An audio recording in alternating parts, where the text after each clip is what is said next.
Hola, buenos días a todos y todas. Eh, yo soy Jorge Martínez y voy a presentar la Red Interamericana de Estudios de Familia y Parentesco. Para quienes no nos conocen, tenemos un antecedente de nuestra formación en el sexto Congreso de la Asociación Latinoamericana de Antropología, ALA, realizado en noviembre de 2020. Posteriormente se creó un grupo de trabajo de familia y parentesco en América Latina, prácticas y lógicas generales, aprobado en agosto de 2021 en esta misma asociación.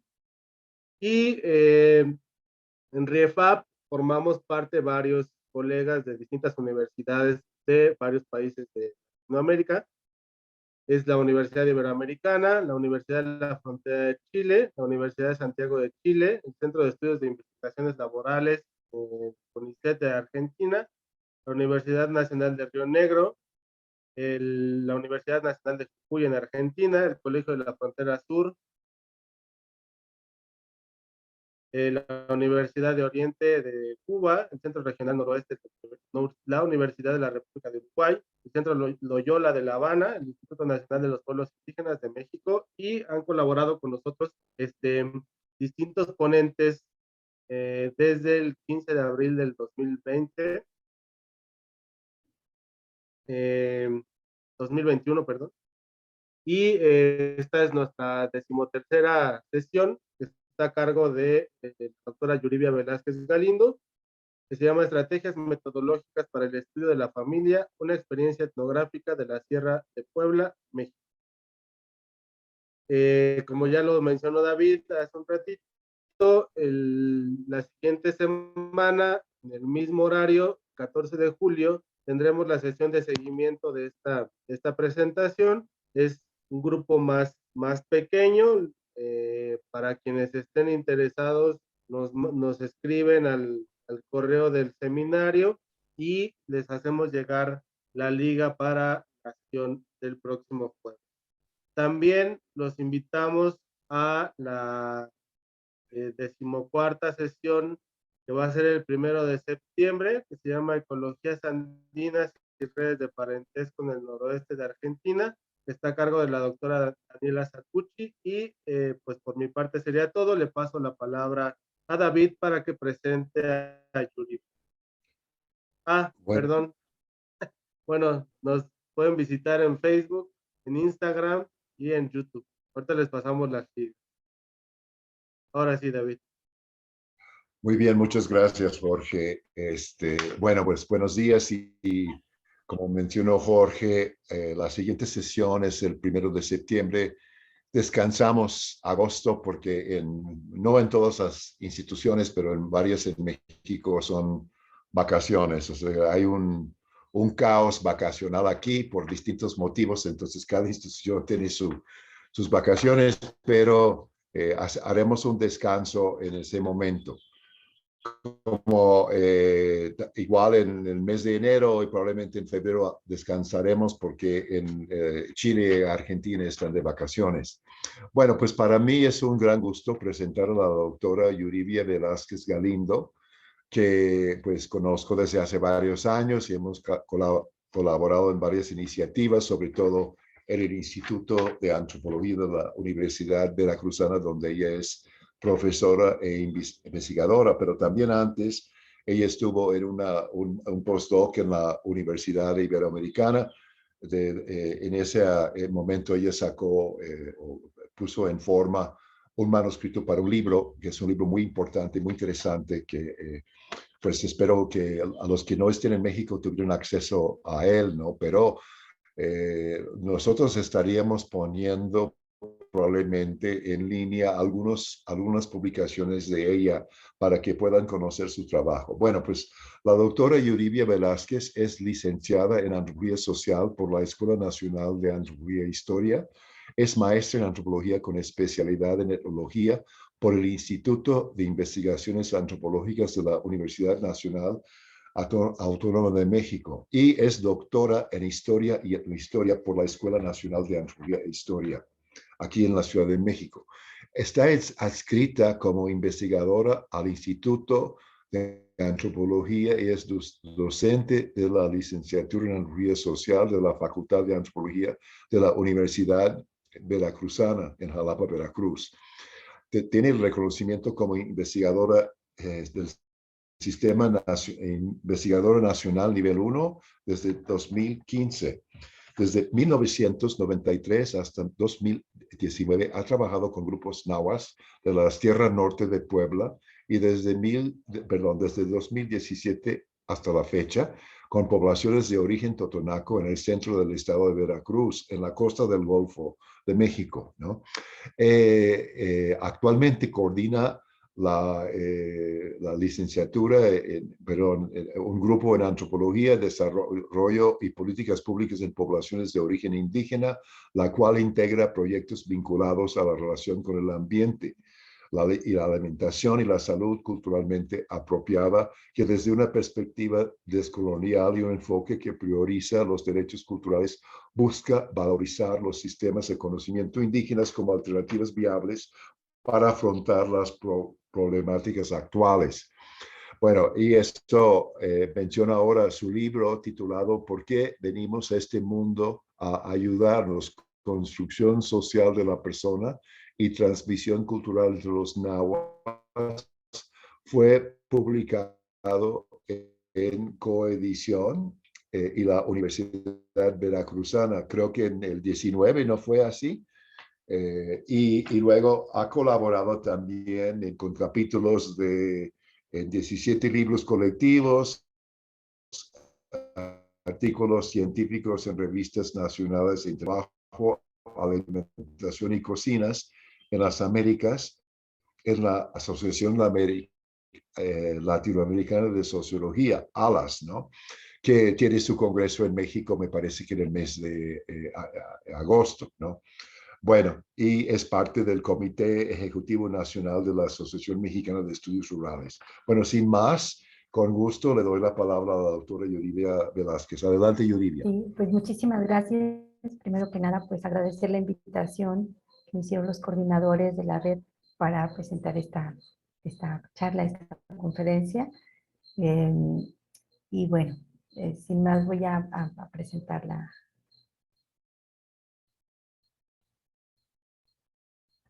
A ver si se puede ver.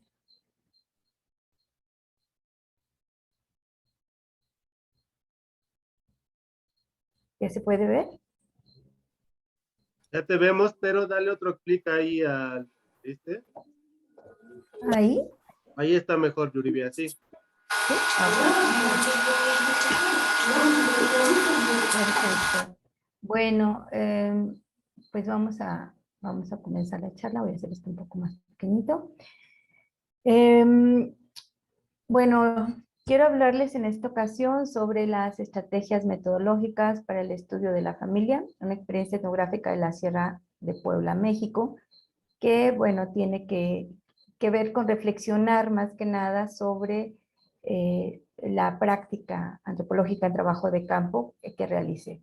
En este sentido, voy a hablarles un poquito sobre los resultados y la trayectoria metodológica empleada en una investigación que ha sido de largo aliento, realizada entre Nahuas de Sierra Norte de Puebla. Estoy hablando de una investigación que se lleva a cabo entre 1993 y el 2019, que fue la última vez que fui a campo debido a las condiciones de la contingencia sanitaria.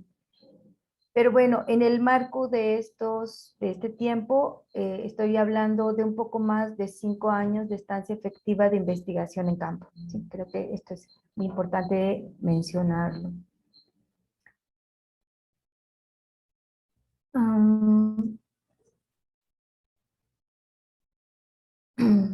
Las fases del trabajo de campo, bueno, primero que nada fueron las visitas exploratorias, a partir de las cuales se hizo la elección de una localidad para realizar una estancia más amplia. Sí, debo comentarles que yo hice la licenciatura en antropología en la Escuela Nacional de Antropología y la formación, la guía metodológica que tuve en esa escuela tenía que ver con lo que se consideraba la vieja escuela de la antropología. Es decir, que el profesor Juan Jesús Arias García, nos solicitaba que para hacer un trabajo en una comunidad que tuviera una cultura distinta a la nuestra, teníamos que hacer al menos un año de trabajo de campo. Entonces, esto ayudaba porque, bueno, nos daba la, la, la, la estructura curricular permitía, o sea, podíamos utilizar un poco más de tiempo para después de terminar los cursos. Entonces, bueno, hicimos algunas visitas exploratorias a la Sierra Norte de Puebla para elegir la localidad y elegimos la cabecera municipal de Naupan, Puebla. A partir de la elección, establecimos un vínculo institucional con el municipio a partir del servicio social que lo realizamos en lo que era el Instituto Nacional Indigenista, ¿sí? Entonces, se aceptó nuestro servicio social en esa población y a partir de eso hicimos el vínculo.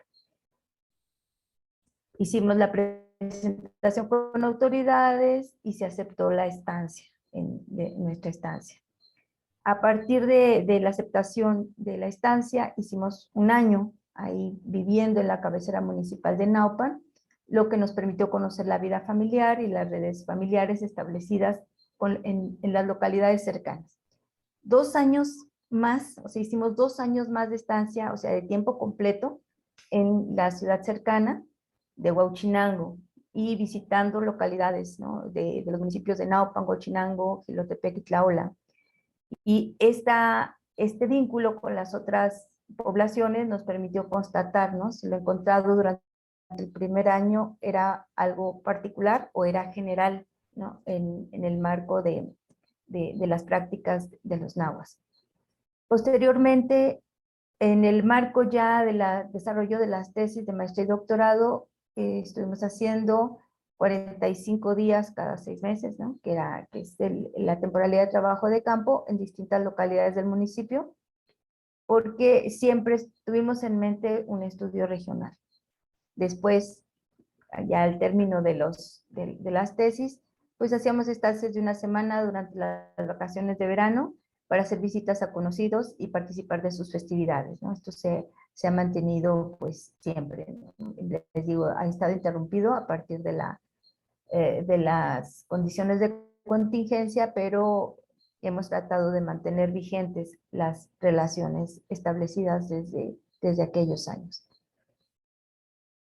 Entonces, bueno, platicarles muy rápido que los grados académicos, en la licenciatura y maestría, trabajé el tema de rituales funerarios, los días de muertos y los destinos ultraterrenos. Sí, me interesaba mucho conocer cuáles eran esos lugares, ¿no?, qué ocurría, qué era lo que se entendía a partir de que ocurrían las muertes y cuál era la función de los rituales funerarios, que son realmente muy complejos y que abarcan 7 años, ¿sí? Entonces, bueno, estos fueron los temas. Y a partir del doctorado, en el 2008 al 2012, el tema que trabajé fue la construcción social de la persona entre los nahuas. Y sobre todo, centrarme en analizar los procesos que llevan a convertirse en una persona de respeto, ¿sí? A partir de todo ese trabajo de campo previo, me di cuenta que había personas que eran reconocidas socialmente, que eran respetadas, que eran muy valoradas y que eran modelos de comportamiento, ¿sí? Y esas personas me parecieron muy, muy interesantes porque eran los ejes que estaban sosteniendo la educación interna a nivel de la comunidad. Sí, aquí, bueno, les pongo unas fotografías, algunos ejemplos, ¿no?, de personas de respeto, como son los mayordomos, como son, en algunos casos, no todos, sí, algunos especialistas rituales. Y bueno, pongo aquí algunos niños danzantes, los danzantes también, ¿no? Entonces, bueno, algunas personas eran reconocidas de esta manera. Entonces, podríamos decir que estaban encarnando, ¿sí?, el tipo de persona nahua a la que se tenía que tender a ser. Y bueno, aquí está el libro del que estábamos platicando. Se llama Porque venimos a este mundo a ayudarnos, como una respuesta, como una explicación que me dieron y que articula, desde lo que yo pude entender, la manera en la que se construye socialmente a las personas entre los nahuas. ¿Sí? Esta explicación no, la retomé, bueno, retomé esa frase porque entendí a partir del trabajo de campo que la vida y la educación estaba entretejida por redes de ayuda. Entonces, la enseñanza primordial es justamente la enseñanza de este modelo que permite participar en redes de reciprocidad, de ayuda, de intercambio de trabajo y intercambio de bienes, a partir del amor y del respeto.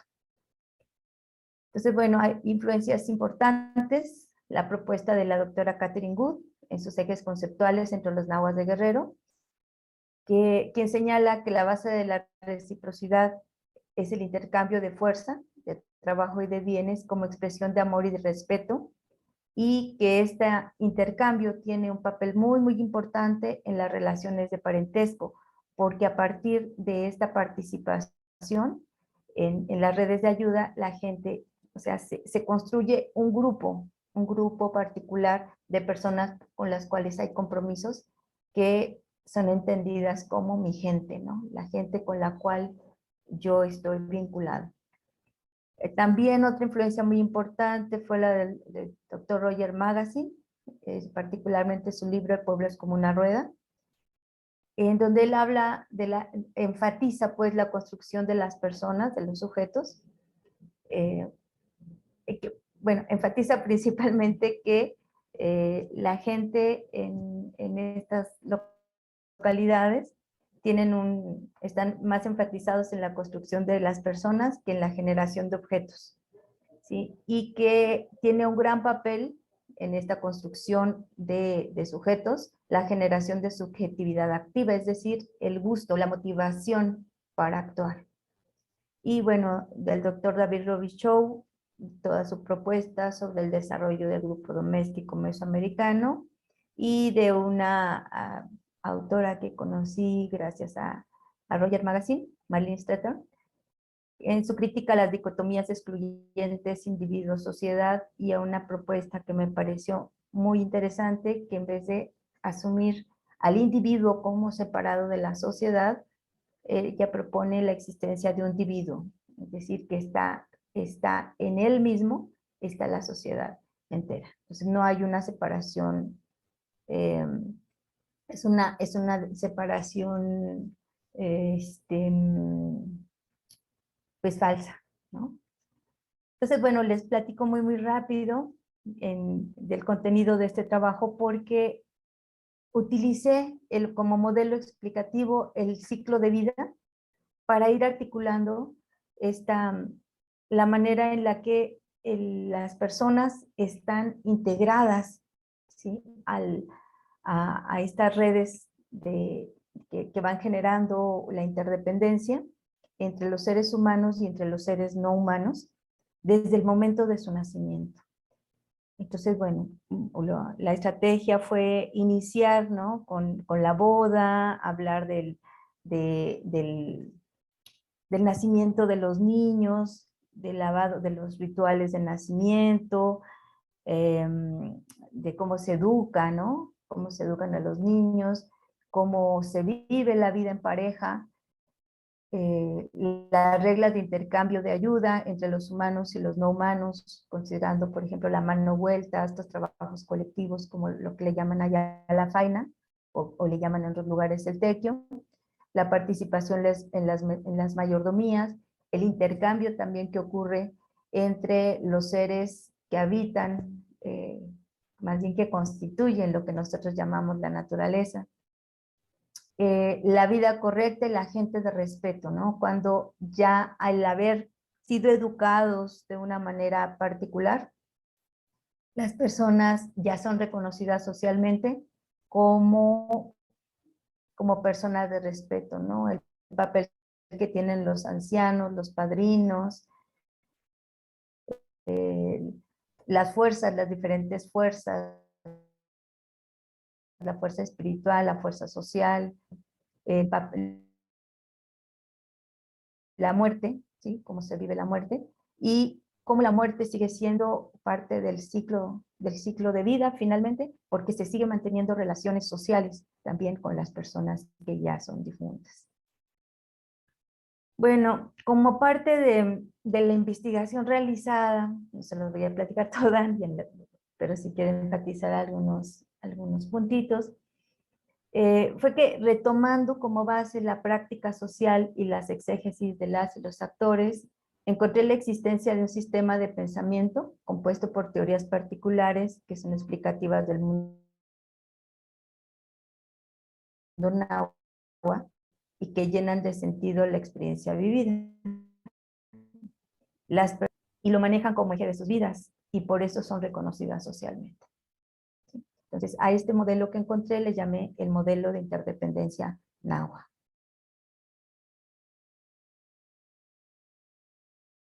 Este modelo propone que todos los seres, tanto humanos como no humanos, que habitan el mundo, porque cada acto que se realiza tiene consecuencias en los demás y cada acción se convierte en causa de nuevas acciones y situaciones que son comprensibles en el marco de una lógica propia, ¿sí? Por ejemplo, aquí, en este caso, lo que estamos mirando en la primera fotografía de arriba, estamos viendo una ofrenda de alimentos que está colocada sobre una toma de agua, sobre un manantial. Aquí en estos lugares se clora el agua y se le está agradeciendo al agua por estar presente en las vidas y a través de la fiesta, se llama la fiesta del agua y se le ofrenda música, aquí está la música, se le ofrendan las flores, se le dan alimentos, se le acompaña para generar en ella el gusto de sentirse apreciada por el trabajo que realiza hacia los seres humanos. Entonces, el realizar esta labor tiene consecuencias. Si no se realiza, el agua puede irse, se puede ir porque se entristece, porque su trabajo no es reconocido. Entonces, la participación en cada una de las actividades, hacerlo o no hacerlo, tiene consecuencias. Por lo tanto, la generación del gusto por hacer las cosas es una práctica muy, muy importante en la construcción y en la práctica de enculturación que se realiza en el interior de los hogares. Entonces, bueno, a partir del análisis, ¿no?, de la práctica social, encontré que la persona náhuatl es una construcción colectiva permanente, es decir, no es algo dado, es algo que se está construyendo siempre, ¿sí?, que es consecuencia de las acciones de otros y que es causa para las acciones de otros, ¿sí? En el caso de los seres humanos, la concepción, la gestación, el desarrollo, la vida, la muerte, e incluso el destino, colectividad humana, que ellos le llaman tlacat, y también de los no humanos, que les llaman amotlacat, o sea, no son humanos, que integran su entorno social. Y todos están interaccionando a través de redes de ayuda. Entonces aquí, bueno, estas tres imágenes están vinculadas. Las nanas que son unos seres, le llaman allá de manera genérica, le llaman a los seres que crearon el mundo, los aires, y las nanas son mujeres que murieron, ¿cómo le llaman? Murieron en el parto, y ellas se encargan de cuidar en un lugar ultraterreno los corales. Aquí, en este lado está la partera, y ella, cuando se es presentar a la mujer y al bebé ante sus espíritus auxiliares para pedirle la protección. Entonces, habla con las nanas, que son sus guías, son las guías de las parteras. Entonces, hay una interdependencia desde ese momento con los seres humanos, pero también con los no humanos. Entonces, las parteras acompañan, cuidan a las madres hasta que dan a luz y hasta los 3 años de edad, ¿sí? Aquí estamos viendo, y aquí está una partera acompañando a una mamá y a su bebé a hacer una ofrenda en un lugar sagrado para obtener la salud del bebé. Entonces, son responsabilidad de las parteras, y las parteras relacionan, ¿sí?, con sus seres auxiliares y con los aires, ¿no? Para hacer los rituales y conservar la vida de los niños. Los niños son cuidados por las nanas y por las parteras hasta los 3 años, hasta que aprenden a hablar y tienen entendimiento. Entonces hay una crianza colectiva que es muy, muy, muy interesante. Entonces, en el marco de la educación de los niños, el eje de la enculturación se rige por la conciencia de la responsabilidad de habitar un espacio interdependiente. Es decir, que se les enseña a los niños desde edades muy tempranas que forman parte de un colectivo que ha actuado para ellos, motivados por amor, lo que genera la intención o gusto por hacer lo que corresponde, entregando a otros sus acciones como muestra de su afecto y de respeto en correspondencia. Entonces, era para mí muy común en el marco de la vida cotidiana, en el marco de las familias, escuchar a los papás que les decían a los papás o a las mamás, ¿no?, diciéndole a sus hijos, en el caso de una madre diciéndole, respeta a tu papá, mira que tu papá trae la comida para que tú puedas comer y lo hace porque te quiere. Si tú tienes comida porque tu padre te quiere, y el padre a su vez le decía, respeta a tu mamá, obedece, ayúdala, porque ella lava la ropa por ti, te prepara la comida a ti porque te quiere. Tienes que ayudarla porque ella se cansa, ¿sí? Entonces, cuando el niño entiende, ¿no?, este modelo educativo, ya se considera una persona, ¿sí? Entonces, a partir, bueno, una persona completa. A partir de la diada islamastía, que es hacer ver, ¿sí? Así literalmente significa hacer ver, y lo que se hace ver es lo que otros hacen en beneficio del niño, y del tlamatilis, que es el entendimiento o el darse cuenta, ¿sí?, de darse cuenta que los demás hacen cosas por uno y que uno puede hacer cosas por los demás, ¿sí? Entonces, esta es la base del respeto hacia los demás, cuando se valora el trabajo de los otros, y hacia sí mismos, cuando los niños se dan cuenta que ellos mismos pueden hacer cosas en beneficio de otros. Entonces, bueno, la educación se realiza de forma colectiva a partir de un modelo que centraliza el sentir en el marco del proceso de enseñanza-aprendizaje. Entonces, estando en el marco de la corresidencia con las familias con quienes estuve, me enfatizaba mucho eso. Para educar a un hijo debemos hablarle de corazón a corazón, o sea, debemos hacerlo sentir, ¿sí? El regaño no era la vía adecuada, sino que era muy importante hacer sentir al niño para que él entendiera, porque ese era el entendimiento verdadero, el que podía llevar a hacer sentido. Entonces, bueno, otro punto muy importante es que la persona náhuatl también se extiende. El entender como personas a los seres no humanos, ¿no?, a los amotlaca que forman parte del universo náhuatl, ¿sí? Ellos también son personas y tienen diferentes capacidades de agencia y participan activamente con los humanos en la coproducción de la existencia. Entonces, bueno, en realidad yo estuve trabajando muchos años recopilando las prácticas sociales, haciendo las entrevistas y demás, pero fue a partir vi muchas historias, muchas narraciones en relación al mundo, ¿sí? Pero fue muy curioso que hasta los últimos años, ¿no? Más o menos, encontré pues, una narración, un mito que articulaba, ¿no? Todo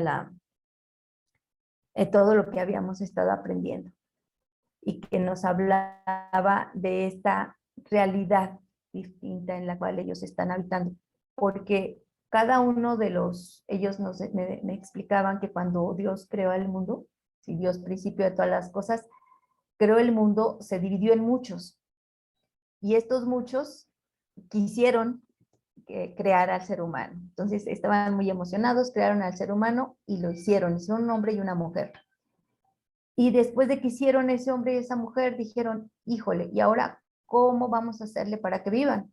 Y entonces cada uno de esos seres fue cambiando su forma, que tenían forma humana, fueron cambiando su forma para irse convirtiendo en el cerro, en el agua, en el sol, en la luna, etcétera, ¿sí? Y hicieron ese cambio por amor, ¿sí? Porque querían al ser humano. Entonces, el ser humano se encuentra en una relación constante con estos seres y es una relación de reciprocidad. Por lo tanto, hay un principio de que se tienen que cuidar, se tiene que cuidar mucho todo lo que está presente en lo que nosotros llamamos naturaleza, porque todo esto está aquí para nosotros, para ayudarnos a vivir. Entonces, en este sentido, todos podríamos decir que hablan, que tienen una humanidad primigenia. Es decir, todos los seres tienen corazón, tienen sentimiento, entendimiento y voluntad y pueden participar de las redes de ayuda porque son factibles de ser causados a actuar, de ser motivados. Podemos nosotros también hablarles a ellos de corazón a corazón y nos entienden. Entonces, bueno, este es muy interesante porque ellos se separan y nos dicen, está la gente Tlácat y está la gente Amotlácat. Entonces, ellos pueden tomar esta forma humana para comunicarse con nosotros si lo desean a través de los sueños, etcétera. Pero Amotlácat, o sea, no son personas, no son como nosotros, ¿no? Es una forma que pueden tomar. Y otro punto muy importante es que todos requieren alimento. Entonces, para que ellos estén y sigan estando, pues requieren ser alimentados. Y bueno, hay dos tipos que son los aires buenos, los cuales Yeyecame, y los aires no buenos. O sea, no estamos hablando de un mal absoluto porque esa imagen no existe en el universo Nahua, sino Amocuale, ¿no? O sea, no buenos, un poco menos buenos, podríamos decir. No son malos, son un poquito menos buenos. Y la diferencia entre unos y otros, me los decía en alguna ocasión un abuelito, me decía, los aires buenos son como el sol, no juzgan, ¿sí? Ellos, el sol quita, te calienta y no te pregunta si eres bueno o si eres malo. Los amocuale juzgan, ¿sí? Entonces, ellos están en una posibilidad de mejorar y de transformarse también, como lo están los seres humanos. Es decir, todos están en continua construcción. También por eso son personas. Bueno, en tanto que el mundo es entendido como un mundo interdependiente, pues existen, se participa de redes de ayuda, hay intercambios, como en todos lados también hay conflictos, hay acuerdos, hay negociaciones y hay resolución de problemas en el marco de este mundo interdependiente. Bueno, ya les comento un poquito, esa fue como parte de los resultados y bueno, vamos a ver cómo es que llego a estas conclusiones, ¿sí? Considerando que estuve trabajando en el marco de las familias, ¿sí? Entonces, bueno, vamos a hablar un poco de esto y bueno, para presentar elaborar esta presentación, yo me propuse hacer una reflexión sobre la trayectoria metodológica empleada fundamentalmente en el primer año de trabajo de campo que fue cuando se hicieron más evidentes, ¿no?, las diferencias de pensamiento. Pero también porque toda esta construcción de la persona surgió ahí, en el ámbito del trabajo de campo, en el marco de la familia. Entonces, bueno, ya les conté que llegamos a la comunidad, nos aceptaron para hacer trabajo de campo y todo esto, pero nos dimos cuenta, ¿sí?, posteriormente, de la necesidad de adopción. Cuando nosotros llegamos, tuvimos afortunadamente varias madres, ¿sí? Fueron 3. Nos quedamos con una de ellas, con una familia. En el momento no me quedaba muy claro, pero yo notaba, ¿no?, que las familias decían, bueno, venga usted, venga a comer, vamos a platicar, ¿no? Hablemos. Y cuando alguien decía, ¿y usted con quién viene?, yo decía, viene conmigo, ¿sí? Viene conmigo. Entonces, era esta acción que finalmente se presenta como una necesidad ineludible para el trabajo de campo, ¿sí? Debíamos pertenecer a una familia. La pareja fundadora, con la cual nos vinculamos ya de manera muy, muy profunda, nos dimos cuenta que tomó la responsabilidad sobre nosotros y sobre nuestros actos. En mi trabajo de campo lo llevé a cabo con mi familia. Éramos una familia pequeña, 2 estudiantes de antropología con una hijita pequeña, ¿no? Y esta pareja también tomó la responsabilidad de educarnos. Entonces, ellos llegaron y nos dijeron, ¿saben qué? Los invitamos a vivir a la casa.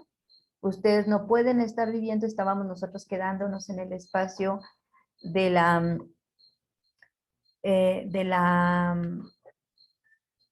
bueno, en la cárcel, a donde ponían a los presos, ¿no? Que ustedes no pueden estar viviendo ahí, vengan por favor a nuestra casa.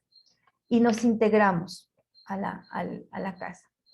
Entonces, una de las estrategias que yo creo que fue fundamental para hacer un buen trabajo de campo fue que a partir de esta adopción que hicieron de nosotros, fue permitirnos ser guiados en el aprendizaje de los modelos de comportamiento del grupo con el que estábamos trabajando y colocarnos sobre todo en una actitud cognitiva de realizar una inculturación consciente. ¿Sí? Si bien nosotros aprendimos nuestra cultura, la cultura a la cual pertenecemos de una manera inconsciente, en este caso, la actitud era, vamos a aprender cómo es una cultura, pero dándonos ahora perfectamente cuenta, ¿sí?, de este proceso y de lo que está ocurriendo tanto en nosotros como en los procesos que están ocurriendo para enseñarnos esa cultura, para mostrárnosla. Las condiciones del trabajo de campo nos ayudaron muchísimo porque trabajamos siempre en corresidencia, ¿sí?, a partir de la adopción por parte de la pareja fundadora, y este grupo familiar en el que nos integramos estaba en fase de expansión. El modelo de corresidencia correspondía a la patrilínea limitada localizada, es decir, era la casa de los padres que tenían dentro, en el patio compartido, diferentes grupos domésticos. En realidad éramos 2, ¿sí? Éramos 2 familitas pequeñas que habitaban en el patio compartido, en casa de los padres fundadores. Tuvimos muchas ventajas porque la corresidencia y la adopción permitió generar lazos profundos con todos los miembros del grupo doméstico y nos permitió aprender las reglas de comportamiento adecuado en función de los roles de género y del estatus también como parte de una familia. Entonces, nuestro estatus era como si fuésemos otra familia, hija de esos padres. En el un tip de trabajo de campo es, se los comento porque mi propia formación, herencia de mi abuela, fue que yo también había sido educada en el marco de la reciprocidad. Ahora lo puedo explicar de esa manera. Cuando estaba haciendo el trabajo de campo, Simplemente yo trataba de ser muy, muy considerada con las personas que amablemente habían abierto la puerta de su casa y trataba de ayudar y de ser útil siempre que pudiera. Entonces, el hacerlo facilitó mucho las relaciones sociales en el ámbito de la familia. Y esto se los comento porque muchas veces una de las quejas que yo llegaba a escuchar en otras localidades, ¿no? En muchas de las que estuve presente, era justamente el sentirse utilizados, ¿no? Es decir, bueno, es que llegan y no hacen nada, ¿no? O sea, están esperando que uno los atienda. O sea, sí uno lo hace por principio porque son invitados, pero bueno, hay cierto tiempo para que eso suceda y se tienen que integrar y tienen que ayudar y tienen que hacer cosas los investigadores en el marco de la interacción social. ¿Sí? Entonces, esto es muy, muy importante, porque así es como se mueve ese mundo. Entonces, como tú das, recibes. Y es muy importante que cuando se hace investigación también se dé. Bueno, en el marco del registro etnográfico, que es la elaboración del diario de campo. ¿Okay? Aquí, pues, fue una labor muy, muy cuidadosa y muy disciplinada que se fue realizando de manera estricta durante cada noche. ¿Sí? Señalando sobre todo aspectos novedosos, ¿no? Pero indicando los aspectos que pudieran parecer familiares, y por eso lo puse entre comillas, pero que muy posiblemente tienen significados distintos a los que estamos acostumbrados.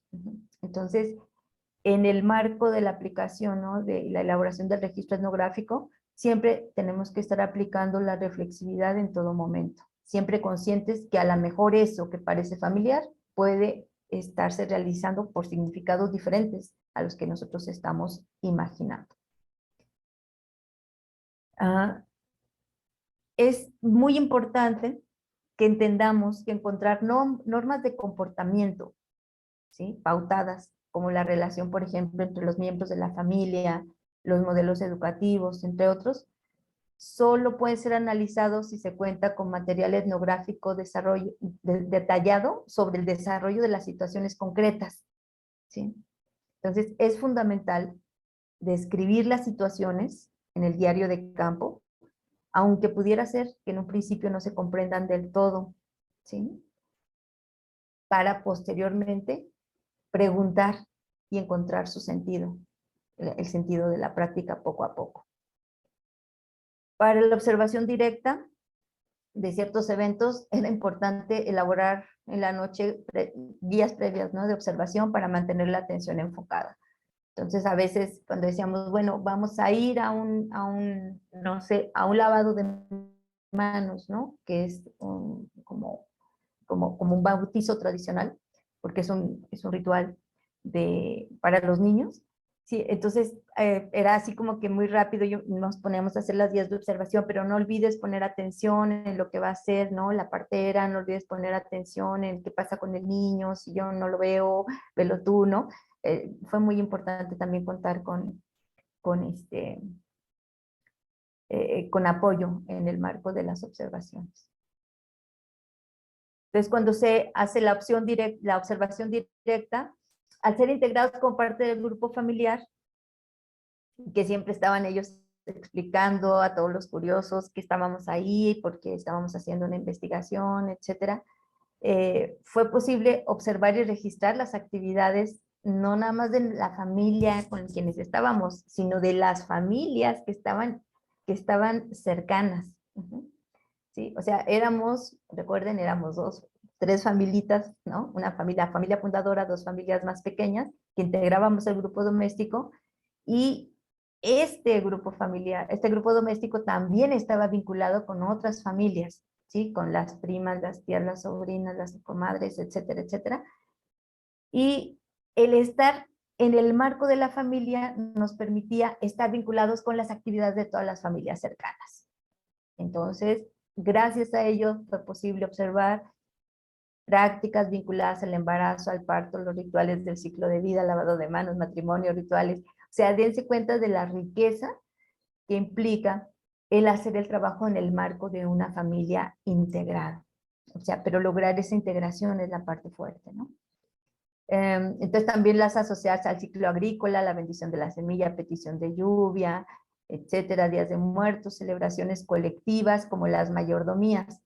Primero estuvimos participando como invitados, es decir, no participantes, simplemente los invitados observan. ¿Sí? Cuando nosotros lo aprendimos porque fue parte de conocer las reglas de comportamiento como invitados. O sea, siempre cuando íbamos a algún lado, oiga, y ¿qué podemos hacer y qué no podemos hacer? ¿No? Y entonces conocer estas reglas son muy, muy, muy importantes. Entonces los invitados generalmente no participan, los invitados son como honoríficos, ¿no? Están en otro espacio, o sea, van los padrinos y uno va como invitado, entonces se recibe, ¿no? Puedes hacer observación, pero no estás participando de una manera total, ¿no?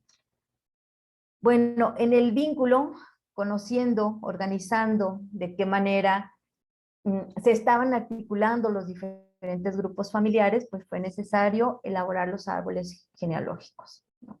Entonces, la adopción abre la puerta a todos los grupos familiares con los cuales la familia fundadora tenía lazos cercanos y estos a su vez con sus propias redes de ayuda.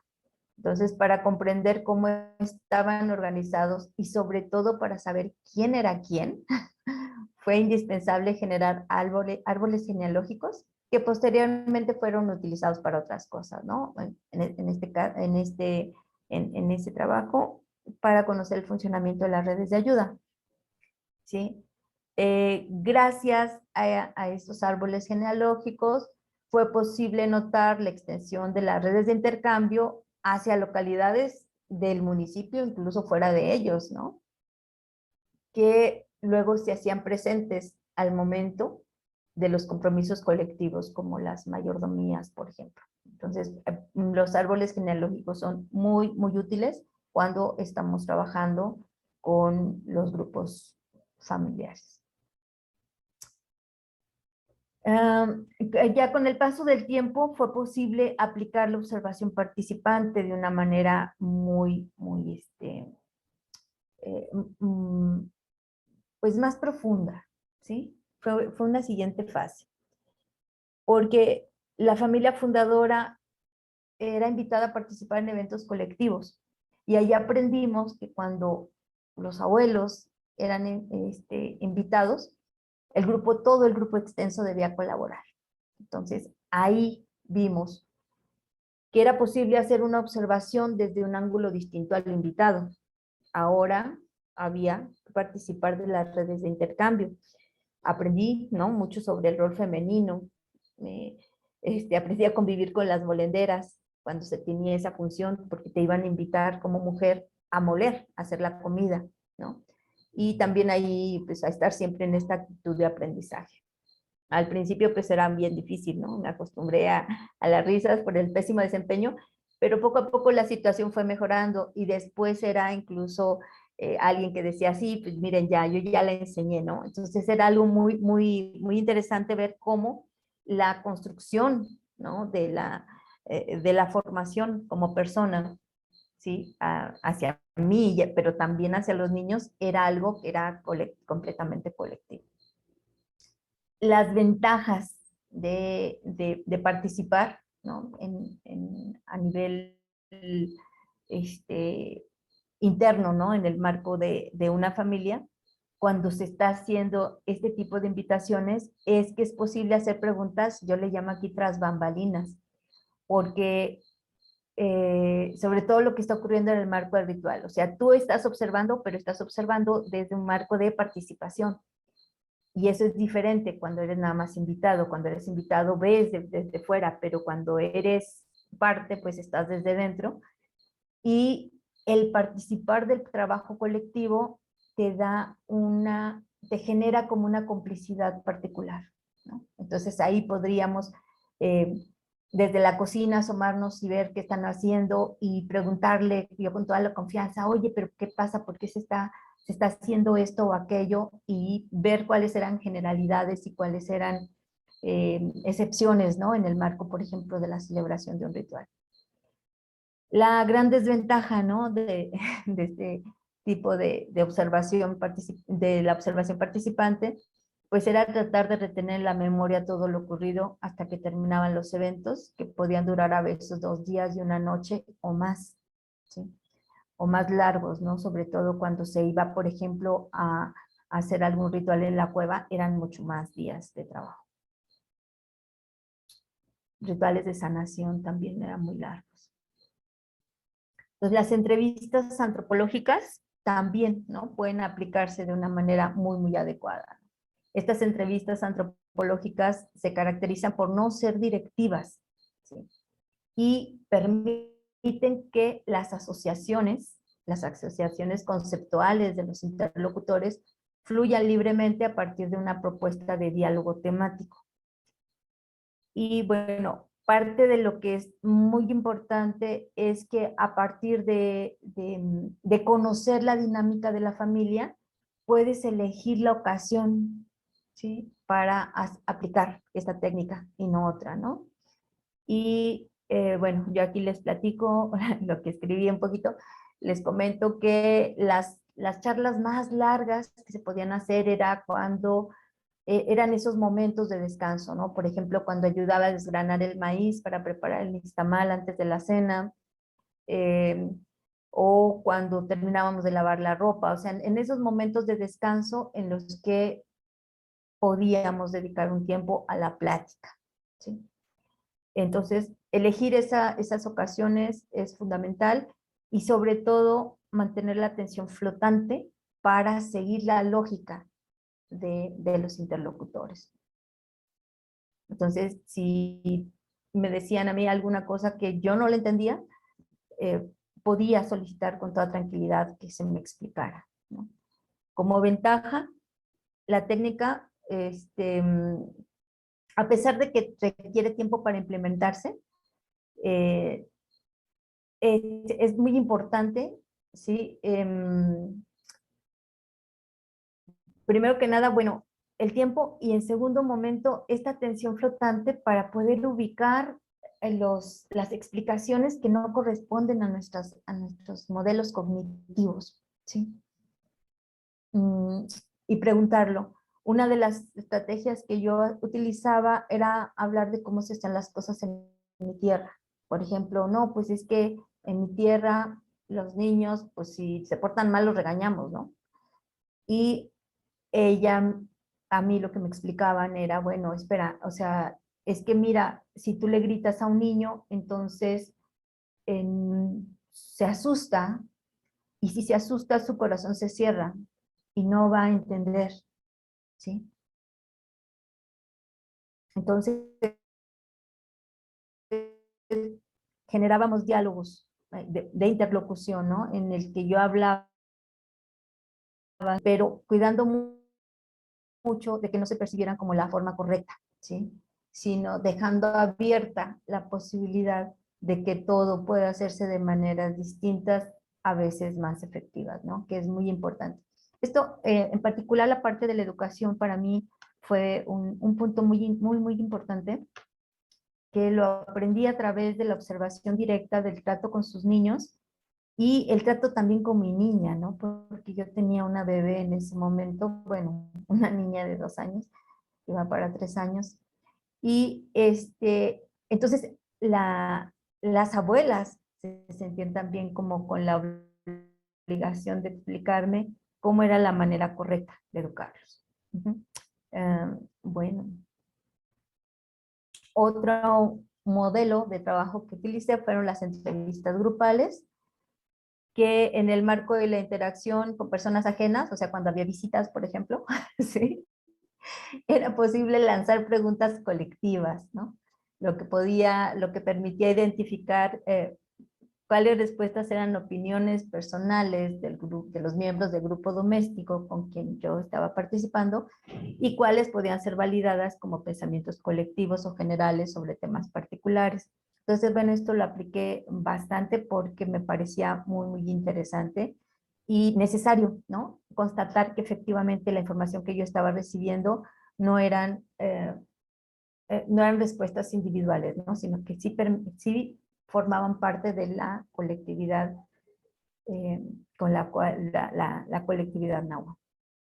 Y pues bueno, creo que por mi parte es todo y podemos dar paso a las preguntas y respuestas.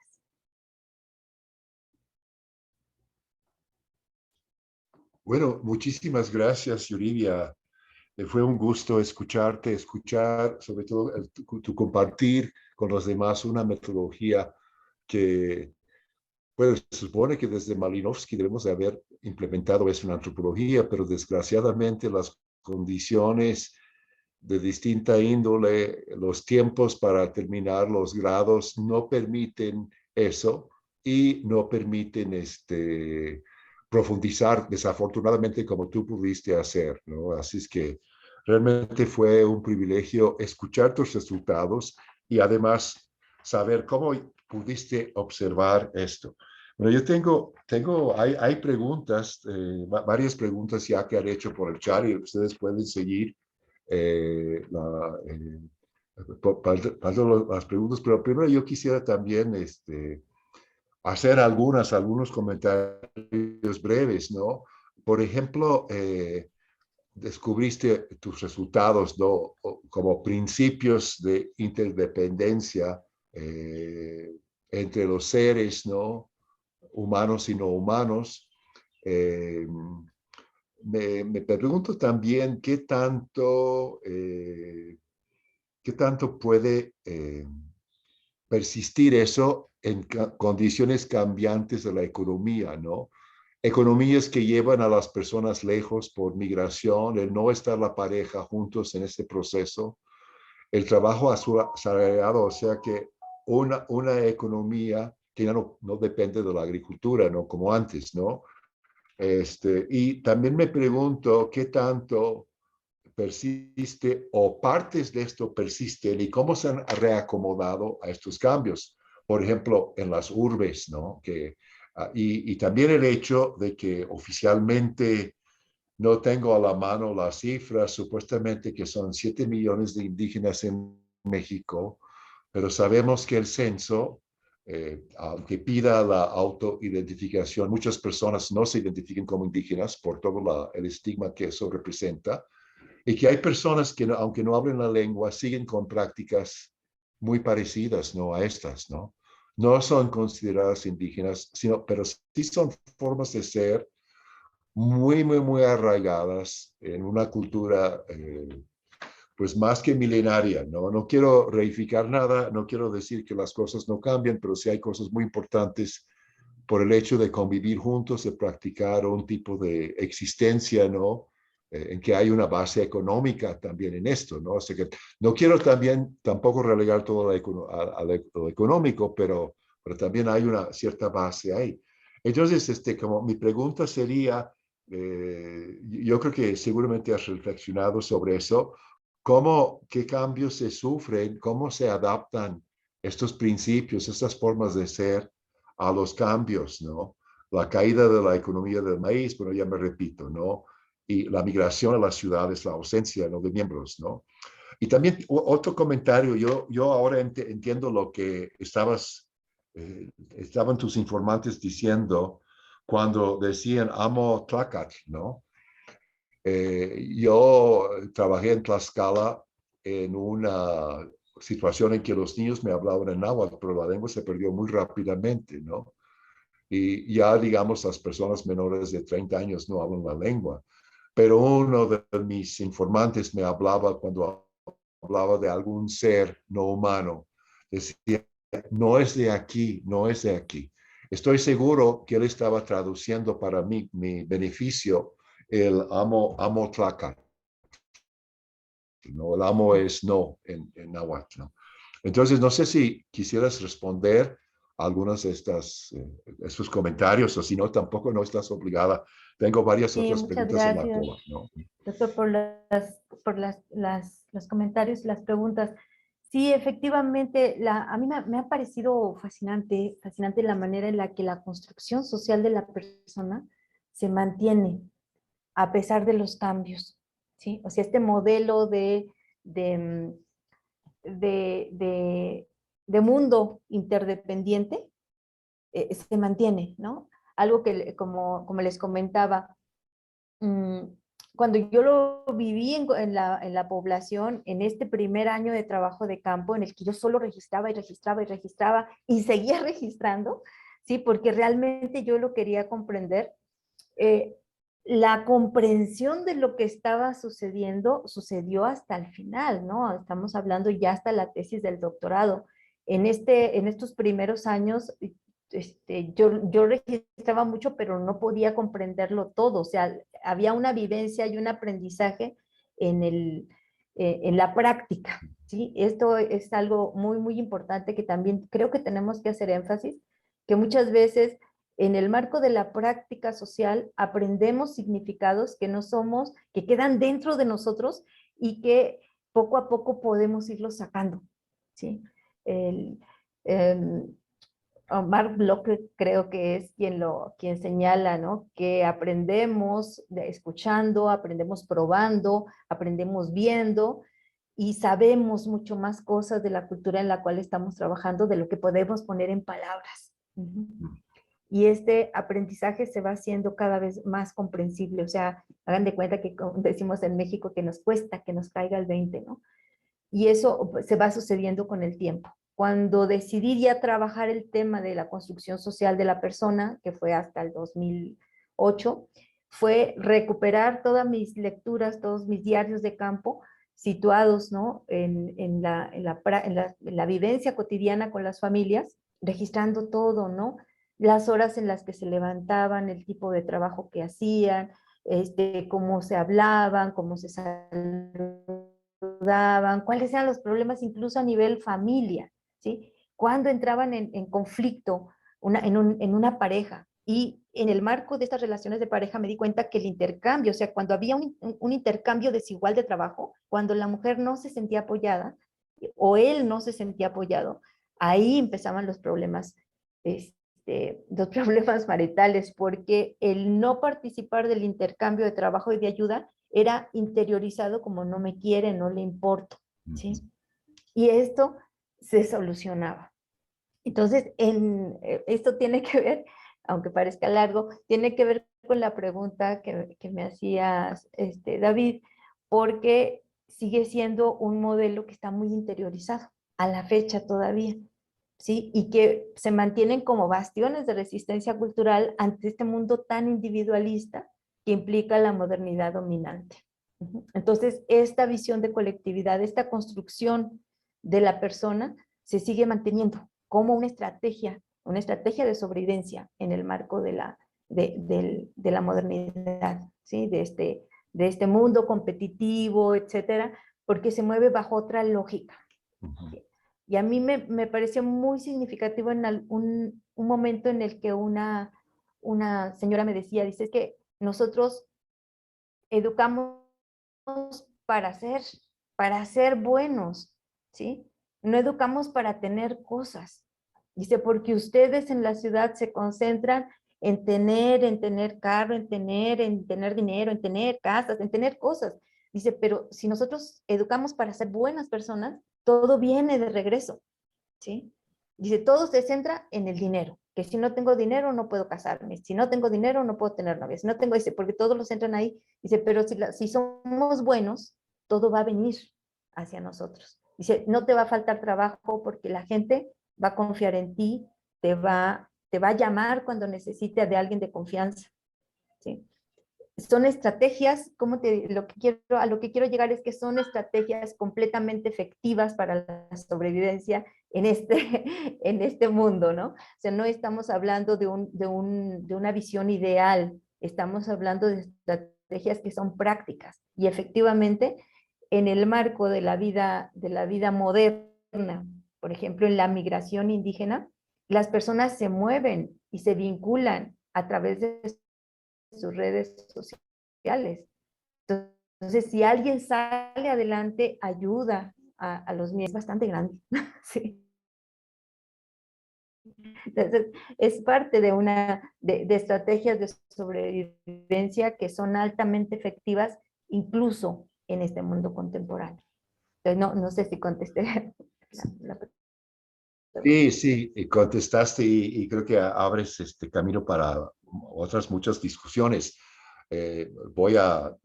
Antes de dar la palabra a los demás, tengo otro comentario que me hiciste pensar cuando hablas de esto, o sea que durante un momento, en los 80 sobre todo, mucha gente en sociología de la familia hablaban de estrategias de sobrevivencia, ¿no? O sea que cuáles eran las estrategias que adoptaban sobre todo los pobres, ¿no? Para poder sobrevivir. Y entonces creo que es muy importante tus hallazgos porque estas estrategias están culturalmente determinadas, ¿no? O sea que no podemos suponer la racionalidad occidental. O sea, todo el mundo quiere sobrevivir, ¿verdad? Necesitan ingresos, comida y lo que tú quieras, pero culturalmente hay distintas formas de lograr eso. También podemos decir que los nahuas, aquí estás hablando, también son egoístas porque pues buscan fines, ¿no? Pero tienen otros medios para lograr a eso. Y esos medios abarcan otras personas, ¿no? O sea que tampoco hay que reducirlo a que no, que son que buenas personas, que comparten todo. Pues hay un aspecto de eso, pero creo que tú has descrito bien, bueno, pues no estuve ahí tampoco, pero la forma en que lo has abordado, lo has captado, sobre todo lo que dices a través de la observación, a través de las prácticas concretas, ¿no? No es meramente un discurso. Y bueno, pues ojalá que el libro pudiera llegar a otras tierras. Yo tuve el gusto de hacer dos presentaciones del libro. Lo conozco muy bien y realmente es una gran obra, algo muy, muy, muy importante, tanto por los hallazgos como por la metodología que nos compartiste ahora. Voy a pasar, no sé si quieres agregar algo más. No, nada más, nada más. Vamos a darle un poco más de espacio a algunas preguntas. Gracias. Bueno, pues voy a tomar algunas de las preguntas. Hay un montón en la cola. No sé si les recuerdo que hoy en 8 días, el jueves 14 de julio, ya, a las 10 horas, hora de México, 12 horas Argentina-Brasil, 11 horas Chile, va a haber una sesión de seguimiento. Vamos a mandar la liga para esa sesión a todos los que se inscribieron, no solo los que asistieron, y tendrán un momento para dialogar directamente con la doctora Yuribia, no por el chat, sino en viva voz, ¿no? Bueno, hay una pregunta de comentario, pregunta de Marco Antonio López, que se identifica como hablante de Tzeltal de Chiapas, y dice, la nana como guía espiritual desde la cosmovisión náhuatl.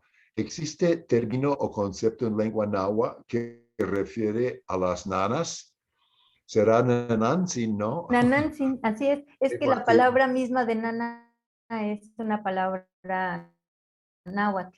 Entonces les llaman las nanantzin, las nanitas y las nanas que habitan, que cuidan de los bebitos, ¿no? Los bebitos que están en un lugar antes de nacer y ellas son quienes, en alguna narración me decían, ellas son quienes las cuelgan del árbol que tiene senos para que beban su leche. Y entonces ellas las suben para que estén tomando su leche.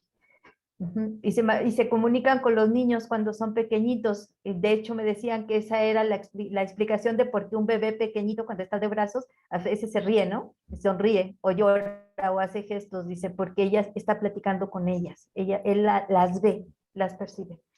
Pero sí, la palabra sería nanatsin. sí, muy bien. Otra pregunta de Ivette González dice, ¿cuáles? A ver, yo creo que tú respondiste en la medida, porque esta pregunta salió muy temprano en tu exposición. ¿Cuáles fueron las herramientas de éxito para lograr la adopción? Sí, yo creo que sí la respondí, pero sí tiene que ver con eso. O sea, el principio que para mí fue muy importante y que me di cuenta, porque aquí tiene que ver también con la pregunta que hacía David en un principio. O sea, tenemos parte, ¿sí?, de conocimiento dentro de nosotros. En el caso de México tenemos una raíz indígena muy, muy fuerte, ¿sí?, que igual no se percibe, por ejemplo, a nivel de, tenemos un mestizaje racial muy, muy, también muy fuerte, ¿sí? Pero quienes nos educaron fueron nuestros abuelos, nuestras madres, nuestras indígenas, ¿no? Entonces, es un modelo como que sigue permeando nuestra práctica social. A mí me educó mi abuela, ¿sí? A pesar de que soy del norte de México y tienen una manera muy particular de pensar, me educó mi abuela. Y para mi abuela era muy importante la reciprocidad. Entonces ella siempre me decía, a donde vayas, ayuda, ¿sí? No seas una carga para nadie, trata de entender que la gente se cansa trabajando. Si tú recibes algo, devuelve, ¿no? Etcétera. Entonces, yo no me di cuenta de esta raíz tan profundamente indígena que tenía hasta que estuve allá, cuando me di cuenta que personas como mi abuela, o sea, había muchas, de hecho, yo pensaba que mi abuela la habían hecho y se había roto el molde, porque no correspondía al entorno en el que estaba viviendo. Cuando llegué a la sierra, dije, Dios mío, o sea, son como ella, ¿sí? Este modelo que está dentro de mí, ¿sí? Corresponde a este modelo que estoy encontrando. Entonces ahí creo que para mí fue ese descubrimiento de mí misma, ¿sí? De, como parte de una raíz que nunca se me había hecho presente y que no me imaginaba que tenía, ¿sí?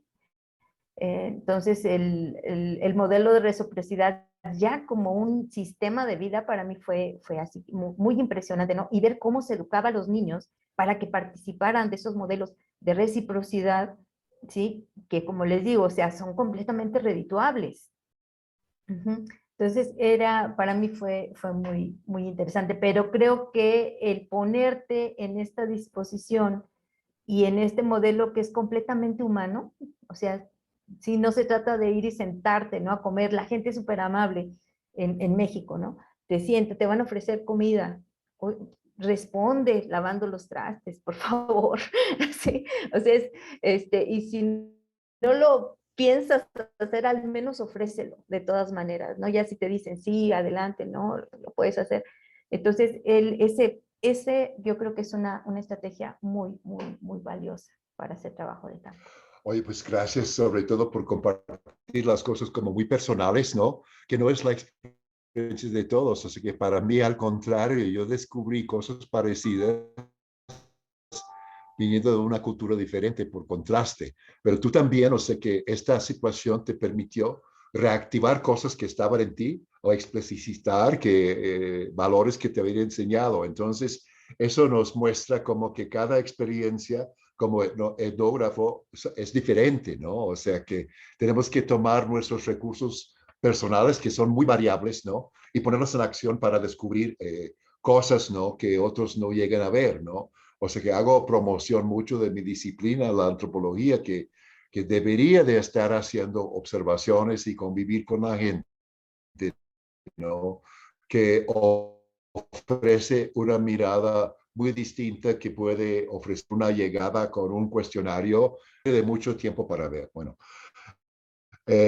hay otra pregunta de René Machaca de la provincia de Jujuy en el norte de Argentina y pregunta si empleaban el náhuatl en la investigación. Y todas las personas con las que yo trabajé, y bueno, y sigo trabajando, son hablantes del náhuatl. Pero aquí hay una cosa muy importante y es que siempre hablaban en español cuando yo estaba presente. Hay quienes lo pueden ver, ¿no? Cuando yo lo comentaba esto con unos amigos, había quienes lo veían como una manera de marcar distancia, ¿no? Como decir, bueno, tú no eres de aquí. Pero para mí era una muestra de cortesía. Entonces, siempre cuando yo estaba presente, me hablaban en español, y muchas veces cuando yo encontraba términos que me daba cuenta, yo entendía, trataba de ir hacia el significado, el hacer ver. Entonces yo les preguntaba en náhuatl cómo se decía, ¿sí? O cómo se dice en náhuatl, porque eso de hacer ver, entonces ya me decían, mira, el hacer ver se dice así. ¿Y cómo puedo yo hacer ver, por ejemplo, siempre iba yo hacia el ejemplo, cómo le podría yo hacer ver a mi hija, por ejemplo, ¿no? Que se está portando mal, ¿no? Entonces ya me decía, dice, bueno, pues es que tienes que decírselo con cariño para que no vaya a pensar que le estás atacando, tienes que mostrarle tu afecto en primer lugar, ¿no? Entonces, para mí, estas expresiones, ¿cómo les diré? Por eso hablo de las situaciones, o sea, tenemos que explicar la situación, porque en el marco de la situación es donde se hace presente el sentido y los significados que están en este evento etnográfico. Entonces, la narración de la situación completa, de acción, o sea, no, ¿cómo les diré? No nada más como que cerrarlo a una frase, cerrarlo a a un párrafo, ¿no? Sino registrar, cuando estemos registrando, registrar completamente toda la situación que ocurrió, porque lo que le va a dar el sentido está ahí, ¿no? En la situación completa. Entonces, bueno, no sé si me fui por China o, No, o no. respondí la pregunta, ¿cuál era? No, yo creo que muy bien y es muy importante esto porque a veces trabajamos con personas que recientemente tenían otra lengua, quizás sus padres o sus abuelos, y tienen conceptos que vienen de esa lengua, ¿no? Y es importante indagar en eso, o sea que, porque pues es que las traducciones son traducciones y pueden ser traiciones, ¿no? Así es que creo que es es una etnografía muy fina la que hiciste al tomar eso en cuenta, ¿no? Y eso, pues por estar mucho tiempo, ¿no? Bien, hay otra pregunta de Carlos López Bravo. En relación con tu rol femenina, ¿qué tanto facilitó tu incorporación a este ámbito o campo de investigación? Ya que suponemos de facto que son temas, entre comillas, exclusivos de mujer, cierra comillas, aunque me queda claro que no. No sé qué Sí, puedes contestar sí, a sí, eso. sí, sí ayudó mucho. Bueno, como les comenté, mi trabajo de campo lo hice también en compañía de mi pareja y de mi hija, ¿sí? Entonces, pues estábamos integrados cumpliendo completamente el rol de de esta otra pequeña familia, ¿no? Ellos, estábamos nosotros, pero ellos estaba también presente en el marco del solar otro hijo más con su esposa y dos niños. Ujú. Entonces, ¿qué sucedía? Que los hombres tomaban su rol como hombres, ¿no? Participando en la milpa, la corta de leña, o sea, en las actividades de los hombres, ¿sí? En el marco del funcionamiento de la familia, y yo lo tomaba como mujer. Bueno, mi hija y yo, ¿no? Trabajando en lo que correspondía, ¿sí? Y aquí la riqueza era que al estar en pareja podíamos tener como una visión general de la práctica, que es algo muy importante, ¿sí? Pero bueno, pues sí, yo creo que lo más importante sobre todo es la disposición a asumir el rol, porque yo me he encontrado con muchas antropólogas más jóvenes que les cuesta mucho trabajo asumir el rol, o sea, tienen como actos, roles y demás, les impiden a veces entrar a esta riqueza de conocer otros espacios. Yo en lo personal estaba muy peleada con mi rol femenino, pero cuando estuve en el marco pude ver unas aristas que no me imaginaba, ¿no? Y les voy a dar un ejemplo. Ahí me dejaron muy claro, ¿no?, que cuando la familia está construyendo cuerpos, para mí, yo lo había visto siempre como una lata, ¿no? Yo decía, ay, qué flojera esto de hacer la comida. Pero ahí me decían ellas, dicen, es que tienes que darle alimentos a tu familia que sean sanos, ¿no? Que sean frescos, la comida tiene que estar hecha hoy mismo, porque les estás construyendo su cuerpo. Entonces, nunca en la vida se me hubiera imaginado que era para construir cuerpos sanos en la vida, ¿no? Para mí era pues una necesidad, punto, que hay que cumplir, y entonces llenémonos la panza con lo que sea. Pero en realidad ahí dije, oh, o sea, tenemos un rol súper importante, ¿no? Y ellos lo tienen claro, están construyendo cuerpos sanos, ¿sí? Y lo asumen y lo enfrentan, dicen, ok, yo les voy a poner su cuerpo sano a mi familia, ¿no? Y hay también una valoración colectiva de eso. O sea, si alguien ve que un niño está todo flaquito, anda todo chorreado y demás, entonces esa mujer no está cumpliendo con su trabajo, ¿no? Pero lo mismo ocurre hacia un hombre. También hay una valoración social. ¿Cómo está su esposa? Ah, ese hombre no está cuidando bien a su mujer, ¿no? Entonces, sí hay, y lo comento porque por ahí pasó así rápido algo de que cuál era la función social del chisme. Sí tiene una función social, claro, y tiene que ver justamente con la construcción de alguien como no confiable en el marco de las relaciones de reciprocidad. O sea, si no eres capaz de cuidar a tu gente inmediata, ¿cómo vas a ser capaz de participar de redes de reciprocidad más amplias? ¿Sí? Entonces, claro que hay papel y hay consecuencia social, ¿sí? Si no eres una persona confiable, no participas. Y esto pone en riesgo. Entonces, yo me daba cuenta que en ese marco había como una autorregulación del comportamiento social. Y era muy interesante, muy valioso, cómo aplicaba, por ejemplo, para el control de relaciones violentas, por ejemplo, ¿no? No, pues muchas gracias por tu amplia respuesta, ¿no? Y que cada respuesta te hace reflexionar sobre más y gracias por compartir estas cosas con nosotros que son muy importantes. Tengo una pregunta de Ivette González. Creo que has dado parte de la respuesta, pero te la planteo de nuevo. Ella te pregunta si te cambió en algo tu percepción del mundo el haber conocido otra cosmovisión. Sí, sí, muchísimo, muchísimo. Soy otra persona definitivamente, ¿no? La parte como más fuerte, y se los platico, fue darme cuenta de la implicancia social en las corporalidades, ¿sí? Que ese fue también, de hecho fue el tema de trabajo en la estancia postdoctoral, ¿no? Porque yo decía, bueno, ok, las relaciones sociales son fundamentales, ¿sí? Para la sobrevivencia social, ¿no? Pero que estos entornos sociales, por ejemplo, los conflictivos, tengan un efecto a nivel corporalidad, ya eso me pareció así como el colmo, ¿no?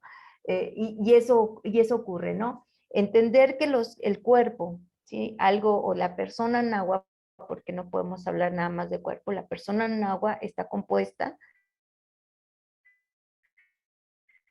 de, son las que yo encontré por ahí, que era el yolo, el tonal, el cehual, el inacayo, que es este cuerpo físico, y y el nahual. Entonces tenemos todas esas partes. Y esas partes están vinculadas, ¿sí? Estamos hablando de un cuerpo también interdependiente porque está vinculado con todo el cosmos, con las relaciones que nosotros establecemos con los árboles, con las relaciones que establecemos con los animalitos, con las relaciones que establecemos con los demás, ¿sí?